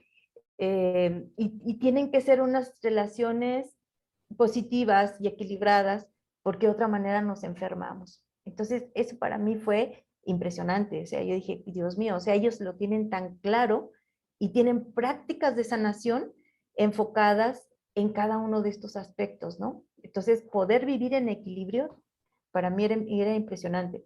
Entonces, la atención a sus enfermedades primarias, que son el susto, el coraje, la tristeza, la vergüenza y la envidia, ¿sí? Enfermedades, vistas como enfermedades. O sea, una persona envidiosa no es una persona mala, ¿no? Como podríamos decir nosotros desde el marco de nuestra cultura, sino que es una persona enferma. ¿Por qué? Porque le duele la felicidad ajena y hay que curarla, ¿sí? Entonces, bueno, claro, eso a mí todo, ¿no? El entender también que los árboles, que cuando yo veo un árbol estoy viendo desde, es algo que yo comento un poco en el libro, ¿no? Cuando yo llego a la sierra yo veo cerros, veo árboles, veo pájaros, ¿no? Y cuando después del trabajo de campo me doy cuenta que esos seres son personas, ¿no? que tú puedes vincularte con ellas si lo deseas, ¿no? Que tú puedes recibir respuestas, que puedes recibir protección. Entonces, ver ese mundo con esos nuevos ojos es realmente impresionante, ¿no? Y claro que sí, sí me cambió la vida. Muy bien, hay un montón de preguntas. Les recuerdo que el próximo jueves a las 10 de la mañana en hora de México, las 11 en Chile, las 12 en Argentina y Brasil. Y bueno, chequen sus horarios en otros países. También va a estar la doctora Yuribia con nosotros. Vamos a mandar la liga a todos los inscritos en esta sesión para que puedan dialogar directamente con ella. Ahora es por chat, pero entonces será a viva voz. Entonces voy a tratar de pasarte algunas de las preguntas y comentarios. Bueno, solamente es un comentario de Marisol Pérez Lizaur que dice, me parece muy interesante, sobre todo muestras la diferencia entre el concepto occidental de persona y el náhuatl, lo que nos hace pensar. Hay una pregunta de María de Lourdes Sánchez. Yo no te voy a permitir, Yuri, que la contestas. La voy a contestar yo. Dice, ¿algún libro que recomiendas para comprender este mundo mágico? Yo me permito recomendar el libro de Yuribia, ¿no? Que no sé dónde estás, María de Lourdes. No sé si puede conseguir esto fuera de México, pero yo creo que la iberoamericana que maneja el libro sí hace envíos al extranjero. Sé eso. Así es que si te interesa, pues nos escribes y ponemos las referencias para conseguir ese libro. Yo creo que es el libro más recomendable sobre el tema, ¿no? Ahora, René Machaca nuevamente está y pregunta si te autorizaron grabar o filmar. No. En el marco de la vida en la familia, no. En las actividades a las que me invitaban, sí. Sí, o sea, como invitada cuando, por ejemplo, vamos a la boda, no le subí, pero bueno, tengo unas fotos muy, muy bonitas de las bodas, ¿no? Desde un punto de vista interno, ¿no? De hecho, me invitaban a tomar fotos. Me decían, ay, ¿usted que tiene cámara? Véngase a tomar las fotografías, ¿no? Y entonces iba yo y tomaba las fotos y a veces les daba mucha decepción porque ellos esperaban fotografías muy formales. Y como yo las tomaba en el marco de las celebraciones, por ejemplo, cuando los novios estaban hincados frente al fuego, porque el fuego también forma parte integral de la familia, ¿sí? Cuando estaban hincados frente al fuego haciendo las promesas, ¿sí? Y las promesas de comportamiento, de cómo se iban a comportar con su mujer, se les dan los consejos y ellos ahí asumen los compromisos y las parejas, ¿no? De tú no vas a pegar a tu esposa, ¿no? Y ellos frente al fuego lo prometen, etcétera. ¿Sí? Entonces, este tipo de acciones, bueno, pues yo tomaba las fotografías y me recuerdo la primera vez que llego y la muestro, ¿no? Y me dicen, pero aquí no están los novios, o sea, ellos esperaban una fotografía muy formal que no tomé, ¿sí? Que no tomé. Entonces, en esos espacios sí pude tomar fotografías, pero bueno, en el marco, ¿no? De la vida normal, ¿no? Como cuando le daban los consejos a los niños, etcétera. No, no. De hecho, ni siquiera, no escribía, ¿no? A veces cuando estábamos sentados, esto que les platicaba, cuando iba a hacer una entrevista o una plática mucho más larga, entonces sí les decía, ¿me dan permiso de escribir un poquito? Y me llevaba nada más mi libreta de notas para anotar alguna que otra palabra, para ir estructurando sobre todo el discurso, ¿sí? Eh, eh, que se estaba dando, pero no me ponía a escribir, y escribir no, sino simplemente iba anotando palabras que me ayudaran a reconstruir y a recordar sobre todo lo que habíamos platicado. Y claro, o sea, si había dudas, pues afortunadamente como estaba yo ahí, volví al otro día a darle la lata para decirle, a ver, usted me platicó tal cosa, ¿no? Yo estoy entendiendo esto, ¿es así? ¿Sí? Y es hasta que yo estuviera completamente segura de haberlo entendido. Por eso hablo de realizar esa enculturación de manera consciente, o sea, ir aprendiendo cómo es, qué es ese mundo diferente, como los niños, ni modo, o sea, estar de preguntón y por qué, ¿no? Pero sí, no, en cuanto al uso, fue Sí, sí lo realicé, pero fue justamente, ¿no? De festividades, de rituales en los que estaba invitada y que ellos mismos me lo pedían que llevara la cámara, ¿no? Sabían que yo tenía la cámara y me decían, tráigala, ¿no? Tráigala para que tome fotografías, para que luego no las comparta. Sí, voy a tener que brincar, no puedo no hay tiempo para todas las preguntas. Hay muchos mensajes de felicidades, ¿no? Sobre todo.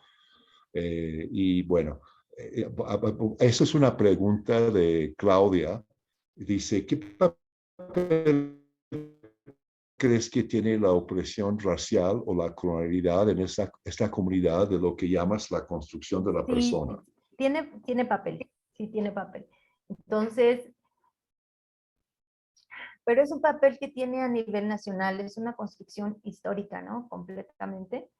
Entonces, hay veces que es necesario, ¿cómo te diré? Como neutralizarla un poco, ¿sí? Y esta neutralización justamente era lo que yo quería enfatizar cuando les decía que cuando se utiliza como estrategia el decir así se hacía en mi tierra, nunca, nunca debemos de darle peso superior a lo que se hace desde el marco, ¿no? de la, de la cultura dominante. Porque entonces nos perdemos de toda la información.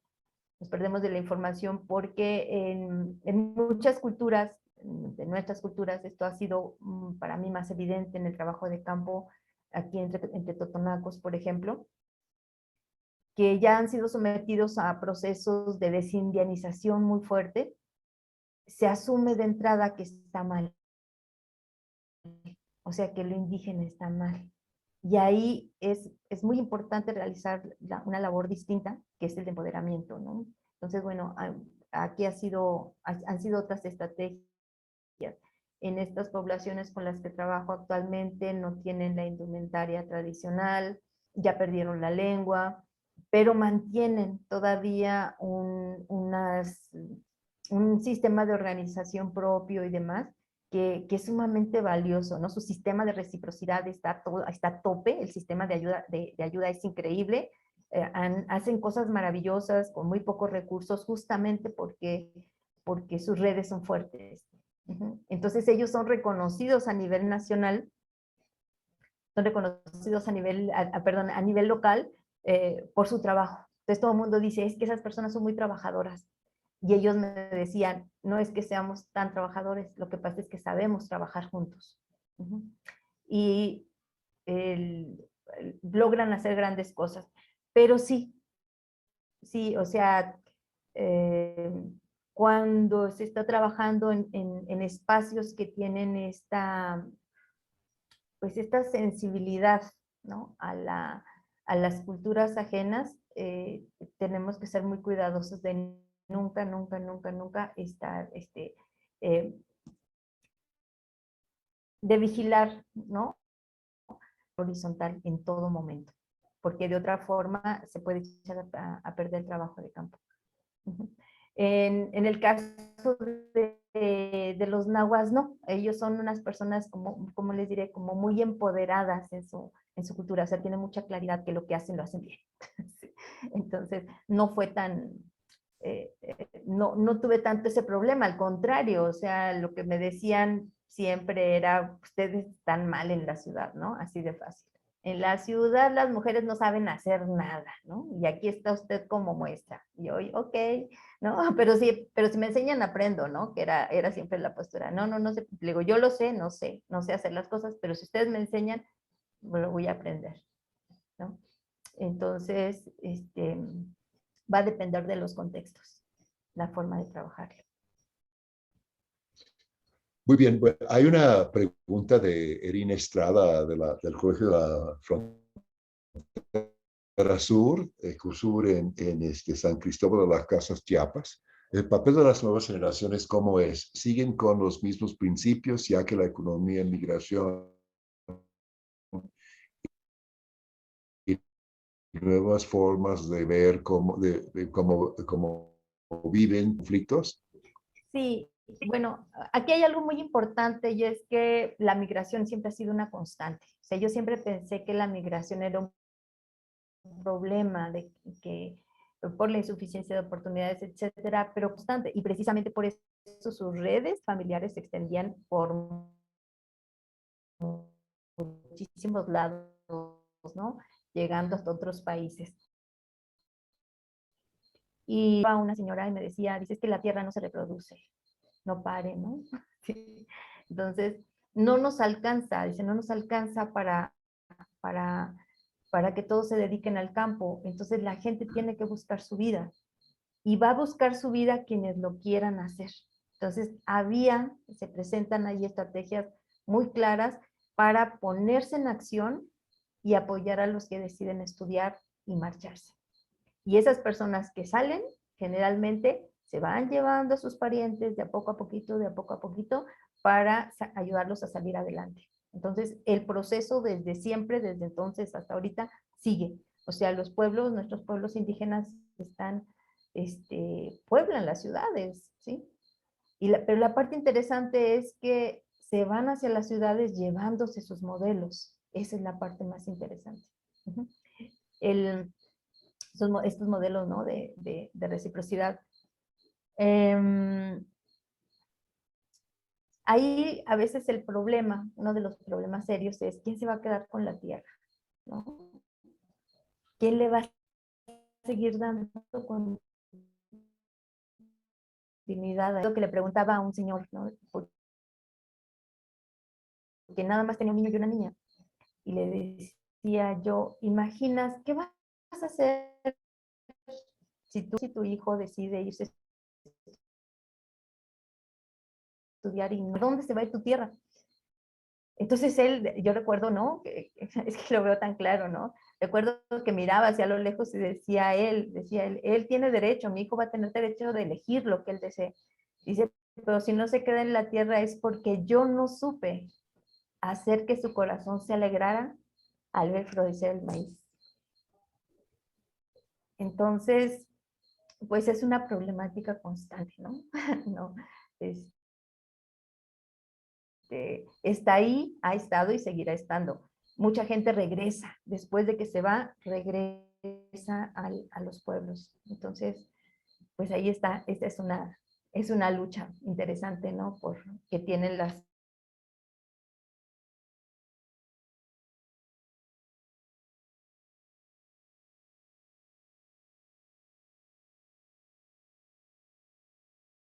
poblaciones, tener mucha población ahí dentro.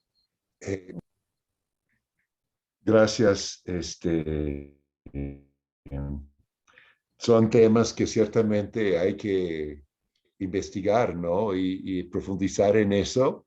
Creo que lograste dar un cuadro, un retrato que considero, por lo que yo conozco, también bastante exacto, ¿no? Sobre todo por tu método de algo que habría que ver en estos nuevos contextos. Hay un comentario de Carlos López Bravo, que había hecho una pregunta al inicio. Él te comenta que entre los Celsal de Chiapas existe algo que denominan mujer verdadero o hombre verdadero, que implica educar a las personas en los preceptos y valores culturales, como las personas de respeto de que tú hablaste, ¿no? Muchos de los no son no son tanto como preguntas, sino comentarios de felicidades por tu excelente presentación y por la metodología. Y pregunta Eduardo Gómez, ¿existe el chisme en la comunidad? Bueno, no sabemos, no conozco ningún lugar donde no, pero la pregunta es, ¿y si es así, qué papel juega? Sí, sí creo que ya lo respondí hablando justamente de que el papel, ¿no? Finalmente sí es de control social, es una regulación interna y que la parte más fuerte, ¿no? Es esta, ¿no? El riesgo de quedar fuera, ¿no? De las relaciones de reciprocidad a partir de que alguien es considerado como no serio, ¿sí? Y el ser no serio implica eh, eh, pues no cumplir con las obligaciones, los compromisos, ¿no? Con los demás. Pero primero que nada, el compromiso hacia la propia familia. O sea, un hijo que no está correspondiendo de manera adecuada a sus padres,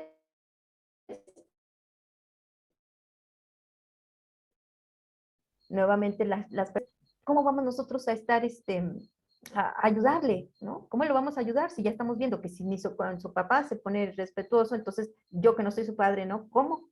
¿Sí? Entonces se les corren ese riesgo. Entonces tienen ellos que hacer evidente, reestablecer esas relaciones, ¿no? Por eso les puse ahí en un marquito que en el marco de las relaciones interpersonales, evidentemente va a haber conflictos, va a haber negociación, va a haber una cosa que me parece a mí fundamental y es que la gente es muy negociadora. Entonces, se disculpan, ¿no? Y las madres, ¿no? Por ejemplo, no, mi hijo ya se la contraria al chisme, ¿no? Entonces ya todo el pueblo se enteró, no, sí fue grosero, pero ya se disculpó con su mamá, etcétera, etcétera, ¿no? Entonces tiene mucho valor, realmente tiene valor el chisme. Muy bien, tengo que ir saltando las preguntas porque son muchísimas y nos quedan como 10 minutos más o menos. Les recuerdo con esas preguntas. Luego a mis estudiantes que les comentaba, les digo, es que tenemos que mantener el rol. Si tú te asignas, o sea, vas a trabajo de campo, vas como estudiante de antropología, luego no puedes convertirte en la coqueta del pueblo. ¿Sí? Tu rol es uno, ¿sí? Y lo tienes que conservar hasta el final de tu trabajo de campo. Entonces, el mantener el rol es lo que va a eliminar, ¿no? los roces. Y, no, o sea, finalmente creo que el papel, ¿no? Mantener nuestro rol, el cumplimiento, es el que nos va a dar el eje para no entrar en conflictos. No los tuvimos, o sea, simplemente pues sí fueran así como de personas que decían, bueno, ¿y ustedes qué? ¿No? ¿Qué andan haciendo? En el momento del carnaval, eso fue muy interesante porque, bueno, en los carnavales las personas hablan de la comunidad a través como de tipos performance, ¿sí? Y en uno de los carnavales fue muy interesante porque uno de los viejos, que es uno de los personajes, se asumió como antropólogo. Y era muy interesante porque andaba con su camarita, ¿no? Cuando nosotros íbamos a las fiestas donde nos lo permitían, pues llevaban nuestra cámara. Entonces él ya andaba con una cámara hecha así de cartoncito y era el antropólogo y la antropóloga. Y andaban tomando fotos impertinentes, ¿sí? Entonces a mí me quedó muy claro que eso es algo que no se debe de hacer. Entonces otro participante, ¿no? De esta comparsa se sentaba como si estuviera defecando, ¿no? Y llegaba el antropólogo y le tomaba fotografías, ¿no? O estaba una persona, bueno, o sea, haciendo como que somos impertinentes en ese sentido. Entonces, bueno, también ahí como que lo asumimos como una enseñanza, ¿no? Que teníamos que ser como que un poco más cuidadosos. Pero bueno, esos espacios se permiten en la época de carnaval, se exhiben las conductas que son consideradas inapropiadas y para que todo el mundo sepa a quién le corresponde, ¿no? Y ahí, bueno, nos tocó a nosotros también que nos pusieran como entendedero, ¿no? Que todos vieran que de pronto éramos un tanto impertinentes. O llegaban y preguntaban, ¿no? Y preguntaban cosas como muy obvias, ¿no? ¿Usted tiene 2 ojos? Sí, y cosas así. Entonces, pero bueno, no, afortunadamente no tuvimos ninguna dificultad. Bien, nos queda muy poco tiempo. He tenido que seleccionar las preguntas, quedan muchísimas más, pero yo creo que esta es la última que voy a plantear. Es de Carolina Giraldo y por el apellido supongo que es de Colombia. Buenos días, muchas gracias por compartir esta experiencia tan valiosa. Quisiera preguntar, ¿qué recomendaciones metodológicas tendrías para que los estudiantes de licenciatura o pregrado puedan incursionar en el trabajo etnográfico que les permita aprovechar el tiempo de formación antes de iniciar sus propuestas de trabajo de grado? Teniendo teniendo en cuenta las limitaciones de experticia y financiamiento propios de ese nivel de formación. Muchas gracias. Sí, muchas gracias. Esa es una pregunta muy, muy interesante. Antes de que se inicie el grado, yo no sé cómo sean los planes de estudio allá, ¿sí? Pero en la Escuela Nacional de Antropología, antes de iniciar como la parte ya de investigación, teníamos la oportunidad de hacer 2 estancias de campo de 15 días, ¿sí? Que era parte ya de lo que llamamos nosotros técnicas etnográficas.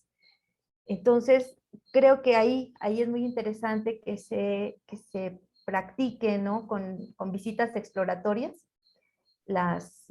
llevarlos pues a trabajo de campo, darles guías de observación, guías de entrevista, preguntas muy puntuales, porque a veces yo notaba que mis compañeros tenían algunos errores y era de llevarlos a campo sin problematizar antes.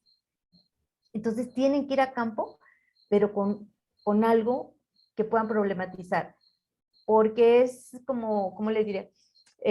Tienen que ir con la atención puesta en algo. Yo hacía luego mis ejercicios y decía, bueno, ok, vamos a ir a un mercado, vamos a hacer el ejercicio de ir a un mercado, pero quiero que ustedes hagan una observación particular. Quiero que identifiquen a este tipo de vendedores, quiero que apliquen una entrevista, etcétera, ¿no? Entonces, que tengan mucha claridad en el objetivo, porque de otra manera no aprenden las técnicas, ¿sí?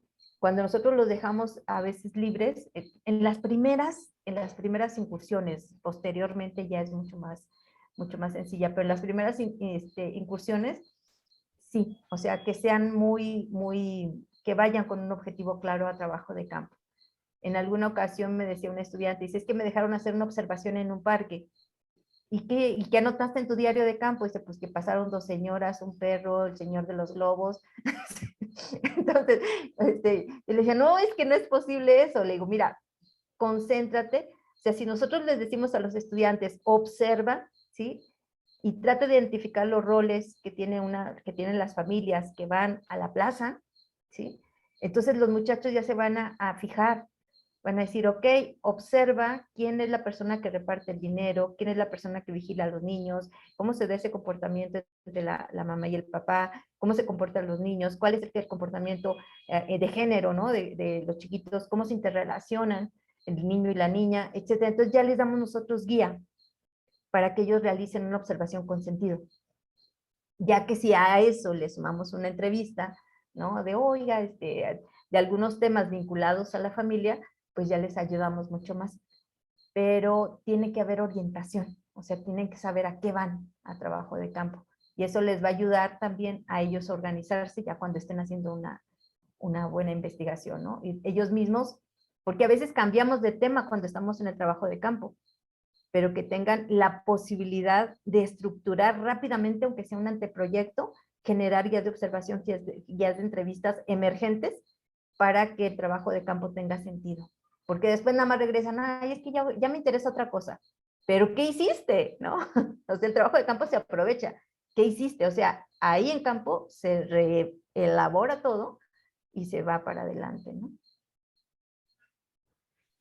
Pues muchísimas gracias. Yo creo que el tiempo se acaba. Alguien está preguntando, recomendar algo sobre organización de la familia. Recomiendo de fácil acceso una publicación mía. Si hagan en Google, Robichaud y Claxo, van a encontrar algo sobre sistemas familiares en América Latina. Hay una propuesta teórica ahí, que hay otras también, pero rápidamente ya.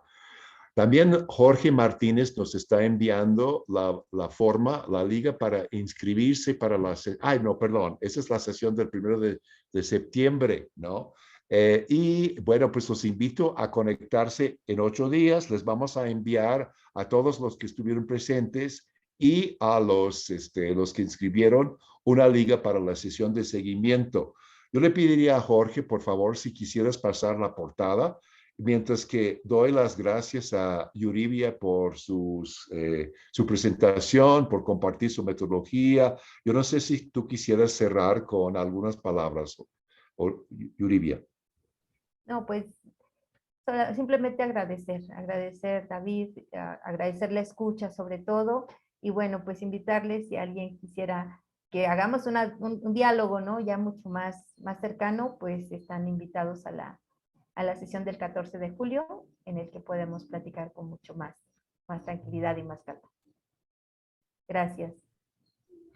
Muchas gracias a ti. Y para el libro de Yuridia, vamos a buscar la Liga de Publicaciones de la Universidad Iberoamericana. Ya la mandé.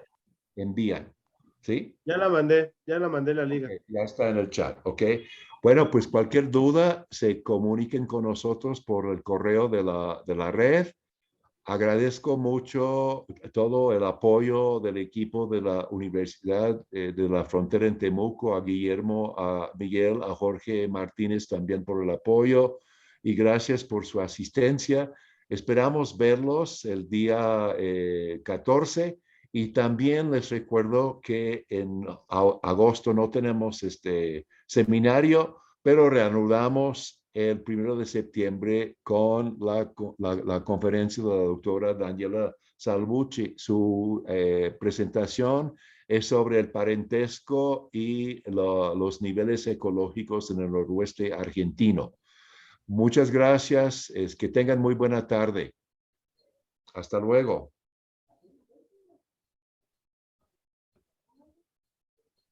Hasta luego. Nos vemos, hasta luego. Que tengan Gracias. buen día. Muchas felicidades por la exposición. Muchas gracias. Gracias. Gracias, Yuribia. ¿Ya No, de dejaron nada, de Jorge. grabar?